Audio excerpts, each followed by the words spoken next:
Mình nhận được công việc full time đầu tiên ở Đức chỉ với một đơn ứng tuyển. Bạn không nghe nhầm đâu, chỉ một đơn ứng tuyển. Đó là kết quả của một quá trình nỗ lực và một chút may mắn. Trong video này, mình sẽ kể lại hành trình đó cùng với những mẹo quan trọng giúp mình có được job trước cả khi tốt nghiệp.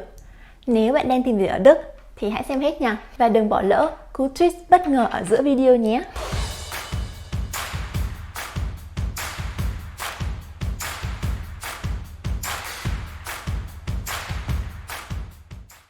Có 3 lý do chính.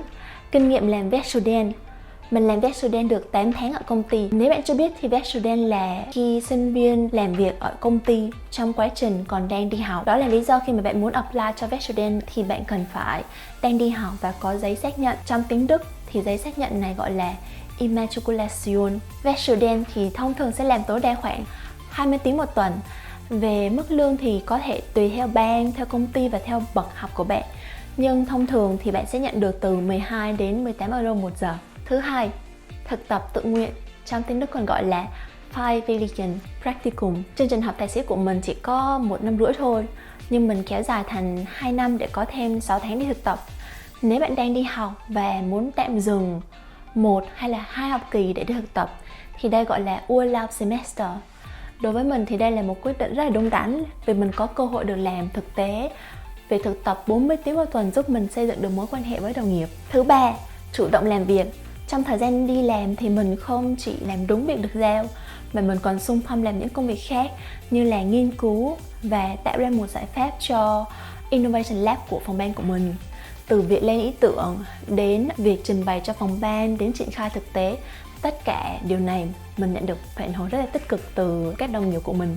Qua 3 điều này thì mình tạo dựng mối quan hệ rất là tốt với đồng nghiệp. Cô trưởng phòng còn đồng ý hướng dẫn luận văn thạc sĩ cho mình. Và sau đây là một cú tweet đầy bất ngờ. Sau một thời gian làm việc thì có một ngày supervisor nhắn hỏi mình thì thứ hai có lên văn phòng không? Và mình nói là dạ có việc gì không ạ? Thì supervisor trả lời và nói là có cơ hội tương lai. Mình mới ngồi suy nghĩ, mình mới làm có mấy tháng nha, cơ hội tương lai gì trời. Và hôm thứ hai khi mà bước vào phòng họp thì chú sếp tương lai của mình ở đó và nói là trong phòng ban của chú có một người sắp nghỉ hưu và chú muốn tuyển mình cho vị trí đó thì mình có muốn apply không? Lúc đó thì mình sốc cực kỳ luôn vì mình trước đó chưa từng nói chuyện với chú, cùng lắm là say hi. Xong bây giờ chú offer cho mình vị trí này thì mình mới hỏi là dạ chú làm sao chú biết cháu vậy? Thì chú mới nói là nghe giang hồ đồn có một cô sinh viên làm việc rất là tốt nên chú phải chấp lấy cơ hội liền. Và kết quả mình nhận được offer trước cả khi mình hoàn thành luận văn thạc sĩ. Tốt nghiệp xong là bắt đầu đi làm liền và mình không tốn mất một ngày nào để tìm việc hết. Và tất nhiên thì mình cũng có một chút may mắn vì lúc đó đồng nghiệp chuẩn bị nghỉ hưu, đúng thời điểm vị trí trống và mình thì đang sẵn sàng. Hãy đi làm Werkstudent hoặc thực tập càng sớm càng tốt vì đây là một bước đệm cực kỳ quan trọng. Vừa học, vừa được làm thực tế, vừa tạo quan hệ với cả đồng nghiệp ở công ty của bạn. Hơn 30% job ở Đức được tuyển qua nội bộ và giới thiệu.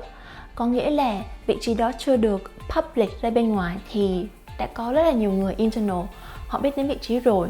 Nên nếu bạn có networking rất là tốt thì cơ hội mà bạn biết được vị trí đó sớm hơn và có thể có cơ hội phỏng vấn trước những người khác. Và mục đích của networking không chỉ là chăm vào việc kiếm việc mà còn là tìm những mentor cho bạn để bạn có thể có những lời khuyên và họ có thể hướng dẫn bạn.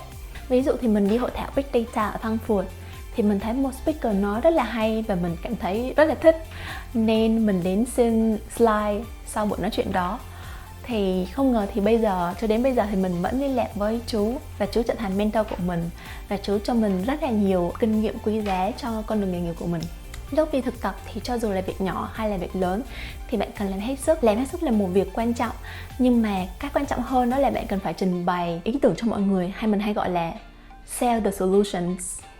Bạn có thể làm ra những giải pháp rất là tuyệt vời, nhưng nếu bạn không thể giải thích cho khách hàng biết lợi ích của giải pháp đó là gì thì giải pháp đó sẽ không được sử dụng. Một điều khác nữa mà mình thấy có nhiều bạn hay gặp đó là rất là khiêm tốn hoặc là hay ngại show ra mình là người làm. Nếu đó là cái bạn làm thì bạn cần tự tin nói là mình là người tìm ra giải pháp. Không có gì phải ngại hết á. Mình nhớ là hồi phỏng vấn cô trưởng phòng có hỏi mình là có kinh nghiệm làm SharePoint chưa. Thực ra là hồi đó chưa từng xài SharePoint, nhưng mình có tìm hiểu trước khi phỏng vấn và trả lời như thế vậy. Cháu chưa có dùng SharePoint nhưng mà cháu thấy nó khá là giống với OneDrive hay là Google Drive mà cháu biết. Có những đặc điểm khác nhưng mà cháu sẽ học hỏi thêm và với câu trả lời đó thì mình nhận được vị trí. Bây giờ thì ở công ty mình là go-to person mỗi khi có ai có thắc mắc hay là vấn đề cần giải quyết trên SharePoint. Đó là câu chuyện của mình.